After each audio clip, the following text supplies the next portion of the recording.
भगवान कृष्ण के बारे में एक सच्ची चमत्कारी कहानी।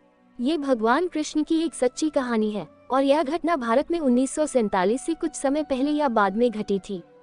उस समय भारत में लालची साहूकार उन गरीब ग्रामीणों को ठगते थे जो उनसे पैसे उधार लेते थे। ऐसे वित्तीय लेन देन बहुत ही अनौपचारिक होते थे, जिनमें बहुत कम या कोई दस्तावेज नहीं होते थे। साहूकार ऋण चुकाने के लिए रसीदें बहुत कम देते थे, इसलिए उधारकर्ता के पास कोई सबूत नहीं होता था और उसे कई बार ऋण चुकाना पड़ता था। जो लोग भारतीय संस्कृति से परिचित नहीं हैं, उनके लिए बता दें कि भगवान कृष्ण भारत के सबसे महान पैगंबर हैं जो लगभग 6000 साल पहले हुए थे। जिस तरह ईसा मसीह पश्चिम के पैगंबर थे, उसी तरह कृष्ण पूर्व के पैगंबर थे। कृष्ण का प्रवचन, जिसे गीता के नाम से जाना जाता है, शाश्वत मूल्य का है और सबसे पूजनीय हिंदू धर्मग्रंथ है। कृष्ण का संक्षिप्त जीवन परिचय यहाँ उपलब्ध है। कई साल पहले अपने दोस्तों के साथ वृंदावन गए एक व्यक्ति ने ये कहानी सुनाई थी। कई मंदिरों में दर्शन करने के बाद वे दोपहर की तपती धूप में थक गए और प्यास से व्याकुल हो गए। अचानक उनकी नजर एक झोपड़ी पर पड़ी जिसमें एक बुजुर्ग महिला भजन गा रही थी। वे झोपड़ी के पास पहुंचे और उस महिला ने प्यार से उनका स्वागत किया और उन्हें पानी और भोजन दिया। दोपहर का भोजन करने के बाद समूह वहां से जाना चाहता था, लेकिन गर्मी अभी भी असहनीय थी, इसलिए वे वहां से नहीं जा सके। उन्होंने झोपड़ी में ही रुकने का फैसला किया जब तक कि मौसम ठंडा न हो जाए। कथावाचक के एक दोस्त को उस बुजुर्ग महिला के बारे में जानने की उत्सुकता हुई और उसके जोर देने पर महिला ने बात की। मैं अलीगढ़ से हूँ, जहाँ मेरा जन्म और पालन पोषण हुआ। मेरे पिता गोपाल दास एक सरल, ईमानदार और समर्पित स्कूल शिक्षक थे। उन्हें कभी भी बहुत धन संपत्ति की लालसा नहीं थी और जो भी भाग्य उन्हें देता उसी में संतुष्ट रहते थे। मेरे 2 छोटे भाई थे और दोनों ही स्कूल जाते थे। हालांकि हम किसी भी लिहाज से गरीब थे, फिर भी जिंदगी चलती रही। मैं जल्द ही बड़ी हो गई और शादी की उम्र हो गई।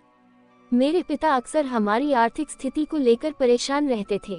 उन्हें इस बात की चिंता रहती थी कि मेरी शादी का खर्च कैसे उठाएंगे, लेकिन किसी तरह हिम्मत बनाए रखी। उन्होंने कई दोस्त बनाए, जिनमें से एक थे श्री शास्त्री, जो बहुत ही मिलनसार व्यक्ति थे। मेरी माँ अक्सर मेरे पिता के लापरवाह जीवन जीने पर आपत्ति जताती थी और अक्सर उन पर अपनी बेटी की शादी और बेटों की पढ़ाई के लिए पैसे न जमा करने का आरोप लगाती थी। इस पर मेरे पिता बड़े ही आत्मविश्वास से कहते थे कि जब उन्हें पैसों की जरूरत होगी तो वे अपने अमीर दोस्तों से उधार लेंगे और बाद में उन्हें लौटा देंगे। मेरी माँ हमेशा निश्चिंत रहती थी कि मेरे पिता का कोई भी दोस्त उनकी आर्थिक मदद नहीं करेगा और अक्सर मेरे पिता को इस बारे में चेतावनी देती थी। लेकिन मेरे पिता अपने दोस्तों के बारे में मेरी माँ के संदेह को सहजता से खारिज कर देते थे। आखिरकार मेरी शादी का समय आ ही गया। मेरे पिता स्वाभाविक रूप से श्री शास्त्री के पास कुछ पैसे उधार लेने गए। उन्हें बड़ा झटका लगा जब श्री शास्त्री ने उन्हें ये कहते हुए साफ मना कर दिया कि मेरे पिता पैसे कैसे लौटाएंगे, क्योंकि वे तो एक कंगाल आदमी हैं। इतना ही नहीं, उस निर्दयी श्री शास्त्री ने बिरादरी में मेरे पिता के दूसरे दोस्तों को भी सचेत कर दिया और उन्हें मेरे पिता को पैसे उधार न देने की सलाह दी।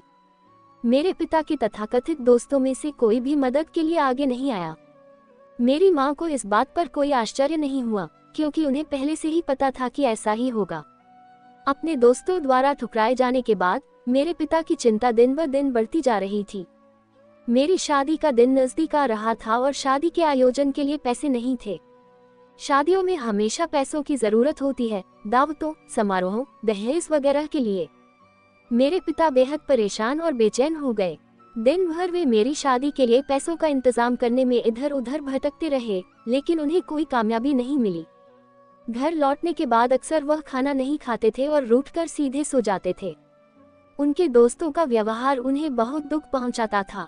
आखिरकार मेरी शादी में सिर्फ 5 दिन बचे थे।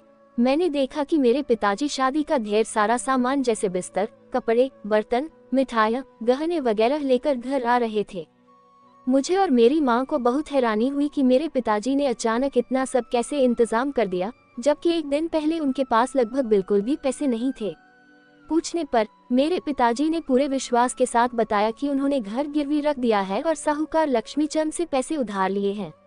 अगर आपको मेरी यह कहानी अच्छी लगी हो तो प्लीज मेरे चैनल को सब्सक्राइब कर देना, लाइक कर देना, शेयर कर देना और बेल आइकन को प्रेस कर देना। धन्यवाद।